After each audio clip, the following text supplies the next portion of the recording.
সম্মানিত দর্শক, আসসালামু আলাইকুম। কেমন আছেন সবাই? আজ আমি আপনাদের সাথে শেয়ার করব ফিতা দিয়ে ডিজাইনার গড়ি হাতা কাটিং এবং সেলাই করা। আশা করছি পুরো ভিডিওটি দেখলে সহজে এই রাউন্ড ডিজাইন হাতাটি আপনারা কেটে নিতে পারবেন। দেখুন এখানে কিন্তু গোল রাউন্ড দিয়ে এরপর এই ডিজাইনটি করেছি ফিতা দিয়ে। তো অনেকেই কিন্তু এই ডিজাইনটি পারেন না। আশা করছি আজকের ভিডিওটি দেখলে সহজেই পেরে যাবেন। কাপড়টি 3 পিস কাটার পর সাইড থেকে যেটা থাকছে সেই কাপড় দিয়ে আমি এইভাবে 4 ভাঁজে ভাঁজ দিয়ে নিচ্ছি। তো কাপড়টিকে সমান করে টান টান করে নিতে হবে, কোথায় যেন কাপড় কুঁচকিয়ে না থাকে বা আয়রন করে নিতে পারেন। এই যে আমি কাপড়টিকে ভালো মতো সমান করে 4 ভাঁজে ভাঁজ দিয়ে নিলাম। এখন কাপড়ের এই লাম্বাটা আছে হচ্ছে 10 ইঞ্চি। তো আমি পুরো লাম্বাটুকুই নিলাম 10 ইঞ্চি। 10 ইঞ্চি লাম্বা নিয়ে হচ্ছে এখন এইভাবে চওড়ার যে মাপটি এটা কিন্তু 4 ভাঁজে ভাঁজ দেওয়া আছে। এখন 13 ইঞ্চিতে মার্ক করে নিলাম। দেখিয়ে দিচ্ছি আবারও, এই তো 13 ইঞ্চি। এরপর এই যে দেখুন নিচ থেকে উপরের দিকে 5 ইঞ্চি নিব। এই যে একদমই সহজ এই হাতাটি কাটিং করা। আপনারা একবার দেখলে ইনশাল্লাহ শিখে নিতে পারবেন। এখন আমি কেটে নিচ্ছি।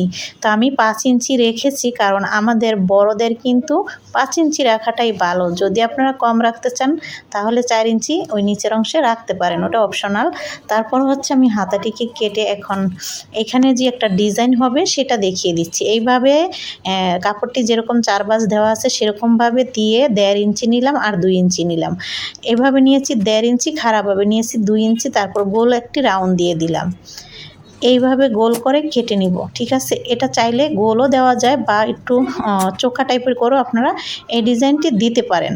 তারপর এইখান থেকে 4 ইঞ্চিতে সেলাই দিব, এই জন্য চিহ্ন করে নিলাম। আর এই উপরের রাউন্ডে দিব 7 ইঞ্চিতে সেলাইটা।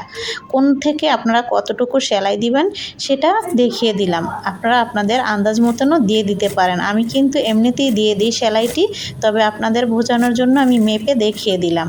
উপরে 7 ইঞ্চি থেকে শুরু করলাম, 7 ইঞ্চিতে শেষ করলাম, ঠিক আছে।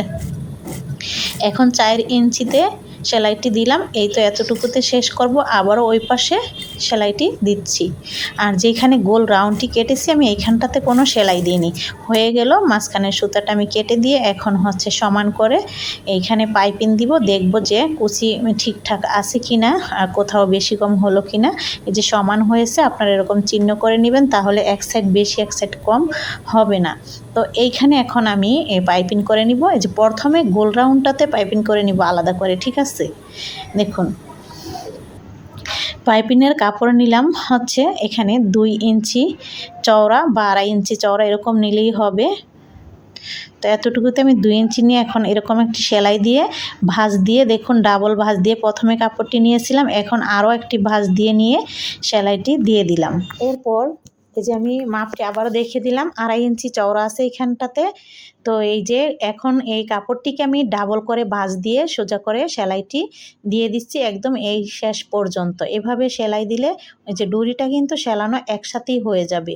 কাপড়ের ভাঁজটি নিচের দিকে এইভাবে ধরে দিয়ে তারপর হচ্ছে এই যে এখানে কাঁচা অংশটা এখন আছে সেটাকে এরকমভাবে ভাঁজ দিয়ে, যাতে কাঁচা অংশটা না বোঝা যায় সেরকমভাবে সেলাইটি শেষ করতে হবে। আবারও আমি এই পাশ থেকে এইভাবে ডাবল করে কাপড়টিকে ভাঁজ দিয়ে সেলাইটি এই পর্যন্ত দিয়ে একদম শেষ করলাম। তারপর কাপড়ের ভাঁজটি এইভাবে করে দিব, যাতে দোনো পাশ থেকে সেলাই দেওয়ার পর কোনো কাঁচা অংশ এই ফিতার এখানে না থাকে, সেদিকে খেয়াল রেখে চিকন করে সেলাইটি দিবেন।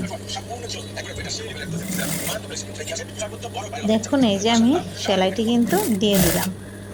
তো আশা করছি পাইপিং করাটা আপনারা বুঝতে পারছেন। একদমই সহজ করে পাইপিং করা দেখিয়েছি। আমি এখানে সোজা কাপড় নিয়েছি। আপনাদের কাছে কাপড়ের অংশ একটু বেশি থাকলে তেস্তা করে কেটে নেবেন, তাহলে পাইপিংয়ের ডিজাইনটা আরও বেশি সুন্দর হতো। তো যাই হোক, আমার কাছে কাপড়টা কম ছিল, মানে এই যে প্রিন্টের কাপড়টা দিয়ে পাইপিং দিব, এই জন্য হচ্ছে আমি সোজা করেই কেটে নিয়েছি। আর দেখুন কত সুন্দর রাউন্ড হয়েছে। তো এই যে এখানে আমি নিচ্ছি ফুল বানানোর জন্য কাপড়, এভাবে করে রাউন্ড করে কাপড়টাকে গোলাকার করে কেটে নিলাম। তারপর ফিতাটিকে এইভাবে দৌড়ে মাঝখানে রেখে সেলাই দিয়ে ছোট ছোট কাট বসিয়ে দিচ্ছি, আর হয়ে গেল সুন্দর ফুল। তো একটি ফুলও দিতে পারেন, আমি এখানে 2টি করে 4টি ফুল দিব, দেখতে থাকুন। আপনাদের কাছে এই ভিডিওটি কেমন লাগলো? আপনাদের মূল্যবান মন্তব্য কমেন্ট করে জানিয়ে যাবেন। আপনারা কী ধরনের ভিডিও চান সেটাও কমেন্টের মাধ্যমে আমাকে জানাতে পারেন। আমি সেরকম ভিডিও দেওয়ার চেষ্টা করব। আপনাদের শেখানোর উদ্দেশ্য করে আমি এই ভিডিওটি বানাচ্ছি, যারা সেলাই কাজে নতুন, যারা সেলাই প্রেমী তাদের উদ্দেশ্যে। তো অনেক আপুরাই কিন্তু আমার এই ডিজাইনগুলো দেখেন, যারা সেলাই না করেন তারাও দেখেন, অনেক আপু এবং ভাইয়ারাও দেখেন। তো আপনাদের কাছে ভালো লাগলে আপনারা আপনাদের পছন্দের টেলার্সকে দেখাতে পারবেন, সেখান থেকে আপনারা বানিয়ে নিতে পারবেন। আর এই ডিজাইনটি যারা নারায়ণগঞ্জে থাকেন তারা আমার কাছ থেকে বানিয়েও নিতে পারবেন, যদি আপনাদের পছন্দের টেলার সেরকম না থাকে।